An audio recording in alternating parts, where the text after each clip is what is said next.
Friends, আমার এই YouTube চ্যানেলে আপনাদের সকলকে স্বাগত জানাই। আপনারা আপনাদের ইউটিউব চ্যানেলের ড্যাশবোর্ডের বাঁদিকের অংশে ঠিক এখানে আপনারা কপিরাইট সেকশন অবশ্যই লক্ষ্য করে থাকবেন। এই কপিরাইট সেকশন সম্পর্কে আজকে আমি আপনাদের ডিটেলসে জানাবো। আপনার ইউটিউব চ্যানেলের ড্যাশবোর্ডে দেওয়া এই কপিরাইট সেকশনের সঠিক কার্যকারিতা সম্পর্কে জানতে হলে সর্বপ্রথমে আপনাকে কপিরাইট স্ট্রাইক বা কপিরাইট ক্লেম কাকে বলে সঠিকভাবে জেনে নিতে হবে। নাহলে আপনি এই কপিরাইট সেকশনের গুরুত্ব সম্পর্কে সঠিক ধারণা পাবেন না। অনলাইনে প্রত্যেকটি সার্চ ইঞ্জিন বা সোশ্যাল মিডিয়ার নির্দিষ্ট অ্যালগরিদম বা রুলস বা রেগুলেশন অবশ্যই থাকে এবং সেই রুলস বা রেগুলেশনগুলিকে ফলো করেই একজন কন্টেন্ট ক্রিয়েটারকে নিজের কন্টেন্ট ক্রিয়েট করে সেই কন্টেন্টগুলিকে একটি নির্দিষ্ট প্ল্যাটফর্মের মাধ্যমে অনলাইনে পাবলিশ করতে হয়। ইউটিউব হলো গুগলের একটি প্রোডাক্ট এবং অনলাইনে সবথেকে পপুলার সোশ্যাল মিডিয়া প্ল্যাটফর্মগুলির মধ্যে অন্যতম আরেকটি সোশ্যাল মিডিয়া প্ল্যাটফর্ম হলো ইউটিউব এবং ইউটিউবেরও নিজস্ব অ্যালগরিদম বা রুলস বা রেগুলেশন আছে।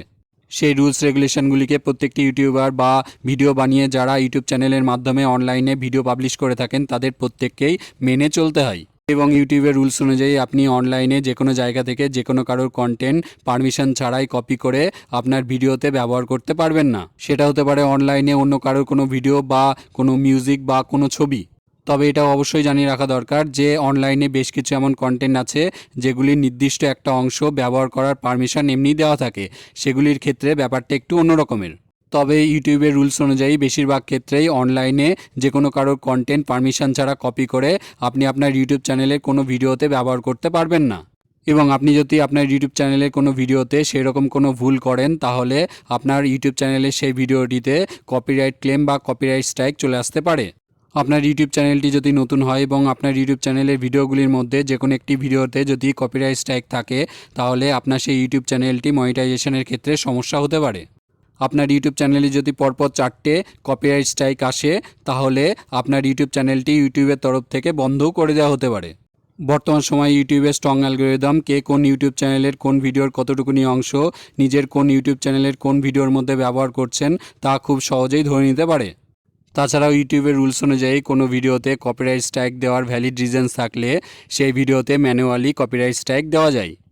এই কপিরাইট সেকশন থেকে আপনি সহজেই দেখে নিতে পারবেন যে আপনার ইউটিউব চ্যানেলের কোনো ভিডিও বা ভিডিওর অংশ আপনার পারমিশন ছাড়াই অন্য কেউ নিজের ইউটিউব চ্যানেলের কোনো ভিডিওতে ব্যবহার করছেন কি না। এবং আপনি যদি আপনার ইউটিউব চ্যানেলের ড্যাশবোর্ডে দেওয়া এই কপিরাইট সেকশনের রিপোর্টের মাধ্যমে জানতে পারেন যে আপনার পারমিশন ছাড়াই অন্য কেউ আপনার ইউটিউব চ্যানেলের কোনো ভিডিও বা ভিডিওর অংশ ব্যবহার করছেন তাহলে ঠিক এই অংশে দেওয়া অপশানগুলির মাধ্যমে আপনি আপনার ইচ্ছা অনুযায়ী প্রয়োজনীয় ব্যবস্থা নিতে পারবেন। ঠিক যেমনটা আমার এই ইউটিউব চ্যানেলের ড্যাশবোর্ডের কপিরাইট সেকশানে একটি রিপোর্ট দেখা যাচ্ছে, এখান থেকে আপনি ডিটেলস রিপোর্ট পেয়ে যাবেন, যেমন চ্যানেলের নাম, ভিডিওর টাইটেল, এগুলি আপনি এখান থেকেই দেখে নিতে পারবেন। তারপরে ঠিক এখান থেকে এটি সিলেক্ট করে নিয়ে উপরে আপনি অপশানগুলি পেয়ে যাবেন, যেমন আর্কাইভ, রিকোয়েস্ট রিমুভাল এবং কন্ট্যাক্ট চ্যানেল। এই অপশানগুলি আপনি ঠিক এখান থেকে পেয়ে যাবেন। আমি আমার ইউটিউব চ্যানেলের পরবর্তী টিউটোরিয়াল ভিডিওটিতে এই অপশানগুলি সম্পর্কে ডিটেলসে আলোচনা করব, তাই আমার এই ইউটিউব চ্যানেলটি অবশ্যই সাবস্ক্রাইব করে রাখুন। আশা করি ইউটিউব চ্যানেলের ড্যাশবোর্ডের কপিরাইট সেকশন সম্পর্কিত আমার এই টিউটোরিয়াল ভিডিওটি আপনাদের ভালো লেগেছে। আমার এই ভিডিওটি দেখার জন্য আপনাদের সকলকে ধন্যবাদ।